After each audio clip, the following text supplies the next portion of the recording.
దినవృత్తాంతములు 2వ గ్రంథము 4వ అధ్యాయము. అతడు 20 మూరలు పొడవును 20 మూరలు వెడల్పును 10 మూరలు ఎత్తుగల యొక్క ఇత్తడి బలిపీఠమును చేయించెను. పోత పోసిన సముద్రపు తొట్టి ఒకటి చేయించెను. అది ఈ అంచుకు ఆ అంచుకు 10 మూరల ఎడము గలది. దాని ఎత్తు 5 మూరలు, దాని కైవారము 30 మూరలు. దాని క్రింది తట్టున ఎద్దులు రూపింపబడి ఉండెను. అవి ఒక్కొక్క మూరకు 10 ఉండెను. అవి ఆ సముద్రపు తొట్టిని ఆవరించెను. ఎద్దులు 2 వరుసలు తీరి ఉండెను. అవి తొట్టితో కూడానే పోత పోయబడెను. అది 12 ఎద్దుల మీద నిలవబడెను. 3 ఎద్దులు ఉత్తరపు తట్టు, 3 పడమటి తట్టు, 3 దక్షిణపు తట్టు, 3 తూర్పు తట్టు చూచుచుండెను. సముద్రపు తొట్టి వాటిపై నుంచబడెను. వాటి వెనుకటి పార్శ్వములన్నీ లోపలికి తిరిగి ఉండెను. అది బెత్తెడు దళము గలది. దాని అంచు గిన్నె అంచు వంటిదై తామర పుష్పములు తేల్చబడి ఉండెను. అది 30 పొట్ల నీళ్లు పట్టును. మరియు దహన బలులుగా అర్పించు వాటిని కడుగుటకై కుడి తట్టుకు 5, ఎడమ తట్టుకు 5, 10 స్నానపు గంగాళములను చేయించెను. సముద్రము వంటి తొట్టి యందు యాజకులు మాత్రము స్నానము చేయుదురు. మరియు వాటిని గూర్చిన విధి ననుసరించి 10 బంగారపు దీపస్తంభములను చేయించి దేవాలయమందు కుడి తట్టున 5, ఎడమ తట్టున 5 ఉంచెను. 10 బల్లలను చేయించి దేవాలయమందు కుడి తట్టున 5, ఎడమ తట్టున 5 ఉంచెను. 100 బంగారపు తొట్లను చేయించెను. అతడు యాజకుల ఆవరణమును పెద్ద ఆవరణమును దీనికి వాకింగ్లను చేయించి దీని తలుపులను ఇత్తడితో పొదిగించెను. సముద్రపు తొట్టిని తూర్పు తట్టున కుడి పార్శ్వమందు దక్షిణ ముఖముగా ఉంచెను. హూరాము పాత్రలను, బూడిద నెత్తు చిప్ప కోలలను, తొట్లను చేసెను. రాజైన సొలొమోను ఆజ్ఞ ప్రకారము దేవుని మందిరమునకు చేయవలసిన పని అంతయు హూరాము సమాప్తి చేసెను. దాని వివరమేమనగా 2 స్తంభములు, వాటి పళ్ళెములు, వాటి పైభాగమునకు చేసిన పీటలు, వీటి పళ్ళెములు, ఆ స్తంభముల శీర్షముల 2 పళ్ళెములను కప్పుటకైన 2 అల్లికలు, ఆ స్తంభముల శీర్షముల 2 పళ్ళెములను కప్పునట్టి అల్లిక, అల్లికకు 2 వరుసలుగా చేయబడిన 400 దానిమ్మ పండ్లు, మట్ల మీద నుండు తొట్లు, సముద్రపు తొట్టి దాని క్రింద నుండు 12 ఎద్దులు, పాత్రలు, బూడిద నెత్తు చిప్ప కోలలు, ముండ్ల కొంకులు మొదలైన ఉపకరణములు. వీటిని హురాము రాజైన సొలొమోను ఆజ్ఞ ప్రకారము యెహోవా మందిరము కొరకు మంచి వన్నెగల ఇత్తడితో చేశాను. యొర్దాను మైదానమందు సుక్కోతునకును జరేదాతాకును మధ్యను జగటమంటి భూమి యందు రాజు వాటిని పోత పోయించెను. ఎత్తు చూడలేనంత ఇత్తడి తన యొద్ద నుండగా సొలొమోను ఈ ఉపకరణములన్నిటినీ బహు విస్తారంగా చేయించెను. దేవుని మందిరమునకు కావలసిన ఉపకరణములన్నిటినీ, బంగారపు పీఠమును, సన్నిధి రొట్టెలు ఉంచు బల్లలను, వాటిని గూర్చిన విధి ప్రకారము గర్భాలయము ఎదుట వెలుగుచుండుటకై ప్రశస్తమైన బంగారపు దీపస్తంభములను, పుష్పములను, ప్రమిదలను, కత్తెరలను, కారులను, తొట్లను, గిన్నెలను, ధూప కలశములను సొలొమోను మేలిమి బంగారముతో చేయించెను. మరియు మందిర ద్వారము లోపలి తలుపులను, అతి పరిశుద్ధ స్థలం యొక్క లోపలి తలుపులను, దేవాలయపు తలుపులను అన్నీ బంగారముతో చేయబడెను. దినవృత్తాంతములు 2వ గ్రంథము 5వ అధ్యాయము. సొలొమోను యెహోవా మందిరమునకు తాను చేసిన పని అంతయు సమాప్తము చేసి తన తండ్రి అయిన దావీదు ప్రతిష్ఠించిన వెండిని, బంగారమును, ఉపకరణములన్నిటినీ దేవుని మందిరపు బొక్కసములలో చేర్చెను. తరువాత యెహోవా నిబంధన మందసమును, సియోను అను దావీదు పురము నుండి తీసుకొని వచ్చుటకై సొలొమోను ఇశ్రాయేలుల పెద్దలను, ఇశ్రాయేలుల వంశములకు అధికారులకు గోత్రముల పెద్దలనందరినీ యెరూషలేమునందు సమకూర్చెను. 7వ నెలను పండుగ జరుగు కాలమున ఇశ్రాయేలులందరూ రాజునద్దకు వచ్చిరి. ఇశ్రాయేలుల పెద్దలందరూ వచ్చిన తరువాత లేవీయులు మందసమును ఎత్తుకొనిరి. రాజైన సొలొమోనును ఇశ్రాయేలుల సమాజకులందరూ సమకూడి లెక్కింప సఖ్యము కాని గొర్రెలను, పశువులను బలిగా అర్పించిరి. లేవీయులను, యాజకులను, మందసమును, సమాజపు గుడారమును, గుడారమందుండు ప్రతిష్ఠితములకు ఉపకరణములన్నిటినీ తీసుకొని వచ్చిరి. మరియు యాజకులు యెహోవా నిబంధన మందసమును తీసుకొని గర్భాలయముగు అతి పరిశుద్ధ స్థలమందు కెరూబుల రెక్కల క్రింద దానిని ఉంచిరి. మందసముండు స్థలమునకు మీదుగా కెరూబులు తమ 2 రెక్కలను చాచుకొని మందసమును దాని దండెలను కమ్మెను. వాటి కొనలు గర్భాలయం ఎదుట కనబడునంత పొడవుగా ఆ దండలుంచబడెను గాని అవి బయటికి కనబడలేదు. నేటి వరకు అవి అచ్చటనే ఉన్నవి. ఇశ్రాయేలీయులు ఐగుప్తులో నుండి బయలు వెళ్ళిన తరువాత యెహోవా హోరేబునందు వారితో నిబంధన చేసినప్పుడు మోషే ఆ మందసమునందు ఉంచిన 2 రాతి పలకలు తప్ప దాని యందు మరి ఏమీ లేదు. యాజకులు పరిశుద్ధ స్థలము నుండి బయలుదేరి వచ్చినప్పుడు అచ్చట కూడి ఉన్న యాజకులందరూ తమ వంతులు చూడకుండా తమను తాము ప్రతిష్ఠించుకొనిరి. ఆసాపు, హేమాను, ఎదూతూనుల సంబంధమైన వారును, వారి కుమారులకును, సహోదరులకును, సంబంధికులకు పాఠకులైన లేవీయులందరూ సన్నపు నార వస్త్రములను ధరించుకొని తాళములను, తంబురులను, సితారాలను చేత పట్టుకొని బలిపీఠమునకు తూర్పు తట్టున నిలిచిరి. వారితో కూడా బోరలు ఊదు యాజకులు 120 మంది నిలిచిరి. బోరలు ఊదువారును పాఠకులను ఏకస్వరముతో యెహోవాకు కృతజ్ఞతాస్తుతులు చెల్లించుచు గానము చేయగా యాజకులు పరిశుద్ధ స్థలములో నుండి బయలు వెళ్ళి ఆ బోరలతోనూ తాళములతోనూ వాద్యములతోనూ కలిసి స్వరమెత్తి యెహోవా దయాళుడు, ఆయన కృప నిరంతరముండునని స్తోత్రము చేసిరి. అప్పుడొక మేఘము యెహోవా మందిరం నిండా నిండెను. యెహోవా తేజస్సుతో దేవుని మందిరము నిండుకొనగా సేవ చెడుకు యాజకులు ఆ మేఘము ఉన్న చోట నిలువలేకపోయిరి.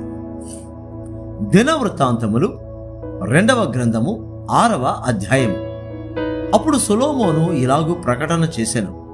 గాఢాంధకారమందు నేను నివాసము చేదునని యెహోవా సెలవిచ్చి ఉన్నాడు.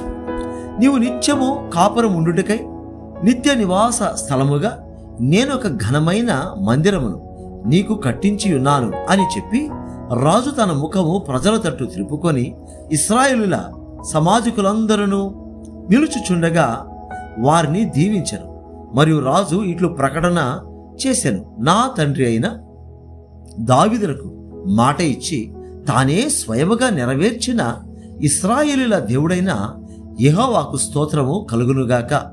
ఆయన సెలవిచ్చినదేమనగా, నేను నా జనులను ఐగుప్తు దేశములో నుండి రప్పించిన దినము మొదలుకొని నా నామముందుండుటకై ఈ యొక్క మందిరమును కట్టింపవలెనని నేను ఇశ్రాయేలుల గోత్ర స్థానములలో ఏ పట్టణమునైనను కోరుకొనలేదు.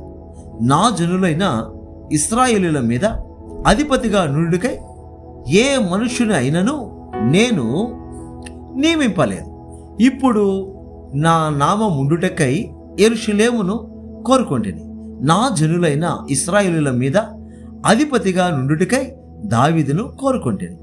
ఇశ్రాయేలుల దేవుడైన యెహోవా నామ ఘనత కొరకు ఒక మందిరమును కట్టింపవలనని నా తండ్రైన దావీదు మనోభిలాష గలవాడాయను. అయితే యెహోవా నా తండ్రి అయిన దావీదుతో సెలవిచ్చినదేమనగా, నా నామ ఘనత కొరకు మందిరమును కట్టింపవలెనని నీవు ఉద్దేశించిన ఉద్దేశము మంచిదే గాని నీవు ఆ మందిరమును కట్టరాదు.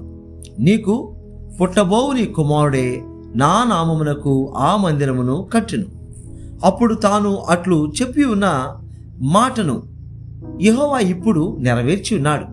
యెహోవా సెలవు ప్రకారము నేను నా తండ్రి అయిన దావీదునకు ప్రతిగా రాజునై ఇశ్రాయేలీయుల రాజాసనమందు కూర్చుండి ఇశ్రాయేలీయుల దేవుడైన యెహోవాకు మందిరమును కట్టించి యెహోవా ఇశ్రాయేలులతో చేసిన నిబంధనకు గురితైన మందసమును దానియందు ఉంచితినని చెప్పి ఇశ్రాయేలులందరూ సమాజముగా కూడి చూచుచుండగా యెహోవా బలిపీఠము ఎదుట నిలిచి తన చేతులు చాపి ప్రార్థన చేసెను. తాను చేయించిన 5 మూరల పొడవును 5 మూరల వెడల్పును 3 మూరల ఎత్తును గల ఇత్తడి చప్పరమును ముంగిటి ఆవరణము నందుంచి దాని మీద నిలిచి ఉండి సమాజముగా కూడి ఉన్న ఇశ్రాయేలులందరి ఎదుటను మోకాళ్ళుని చేతులు ఆకాశం వైపు చాపి సొలొమోను ఇట్లని ప్రార్థన చేశాడు. యెహోవా ఇశ్రాయేలుల దేవా, హృదయపూర్వకముగా నిన్ను అనుసరించు నీ భక్తులకు నిబంధనను నెరవేర్చుచు కృపను చూపుచు నుండు నీ వంటి దేవుడు ఆకాశమందైనను భూమి అందైనను లేడు. నీ సేవకుడైన దావీదు అను నా తండ్రితో నీవు సెలవిచ్చిన మాట నెరవేర్చి ఉన్నావు. నీవు వాగ్దానము చేసి ఈ దినమున కనబడుచున్నట్లుగా దానిని నెరవేర్చి ఉన్నావు.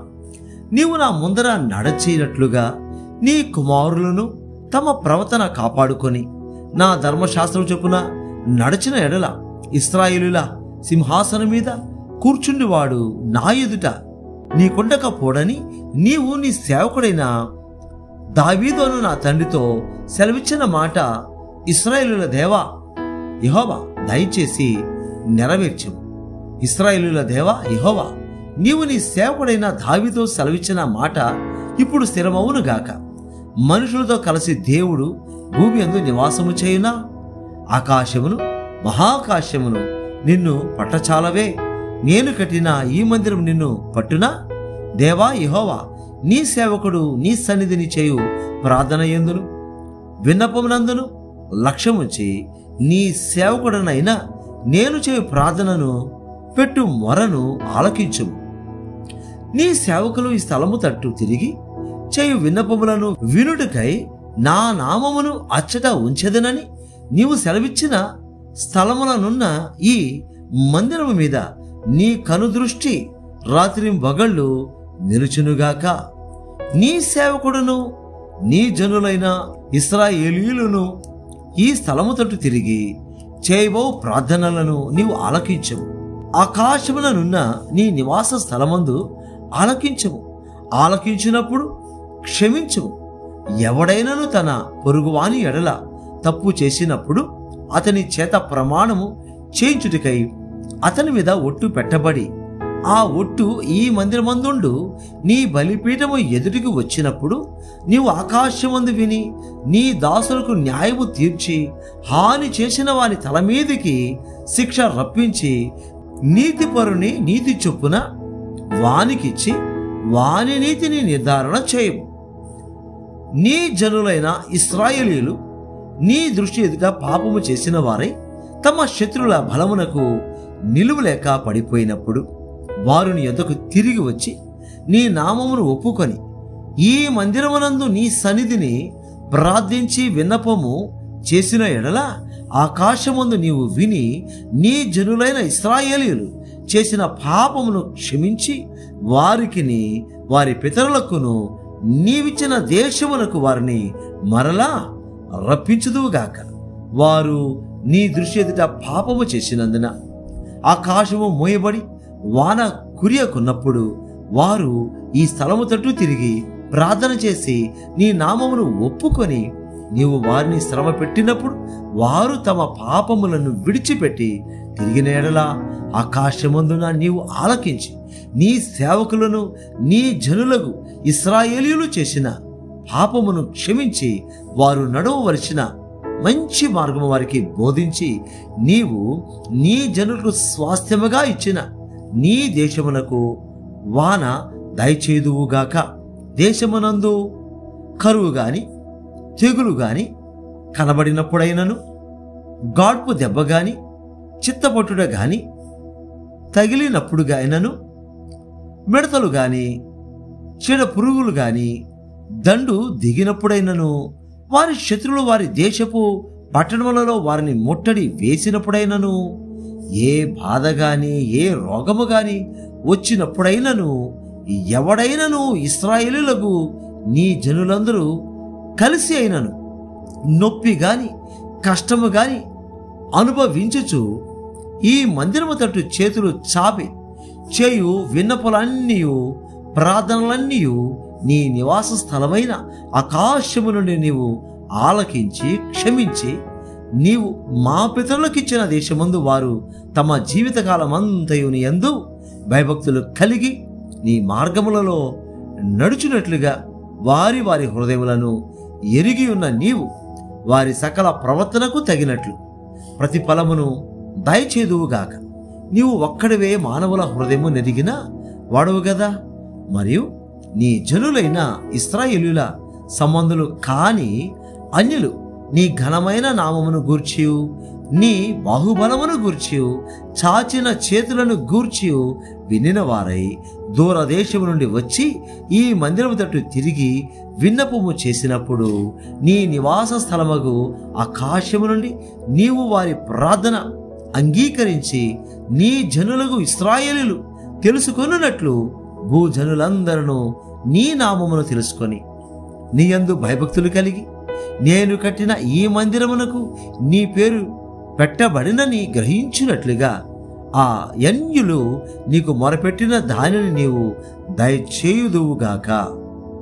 నీ జనులు నీవు పంపిన మార్గమందు తమ శత్రువులతో యుద్ధము చేయుటకై బయలుదేరను ఉద్దేశించి నీవు కోరుకొనిన ఈ పట్టణము తట్టును నీ నామమునకు నేను కట్టించిన ఈ మందిరము తట్టు తిరిగి విన్నపము చేసిన ఎడల, ఆకాశము నుండి నీవు వారి విన్నపమును ప్రార్థనను ఆలకించి వారి కార్యమును నిర్వహించుదువుగాక.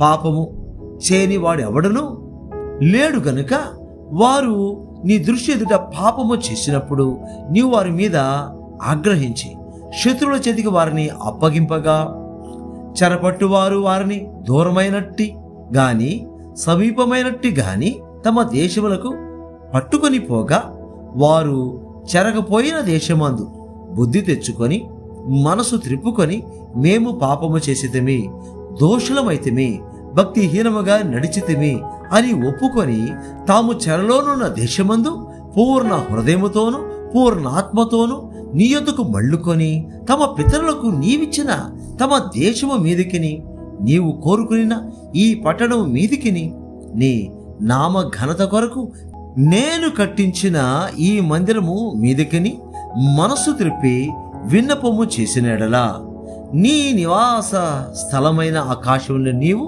వారి విన్నపమును ప్రార్థనను ఆలకించి వారి కార్యమును నిర్వహించి నీ దృష్టి ఎదుట పాపము చేసిన నీ జనులను క్షమించుదువుగాక. నా దేవా, ఈ స్థలమందు చేయబడు విన్నపము మీద నీ కనుదృష్టి యుంచుదువుగాక. నీ చెవులు దానిని ఆలకించునుగాక. నా దేవా యెహోవా, బలమునకు ఆధారమగు నీ మందసమును దృష్టించి లెమ్ము. నీ విశ్రాంతి స్థలమందు ప్రవేశించుము. దేవా యెహోవా, నీ యాజకులు రక్షణ ధరించుకొందురుగాక. నీ భక్తులు నీ మేలును బట్టి సంతోషింతురుగాక. దేవా యెహోవా, నీవు నీ చేత అభిషేకము నొందిన వానికి పరాక్ముఖుడవై యుండకము.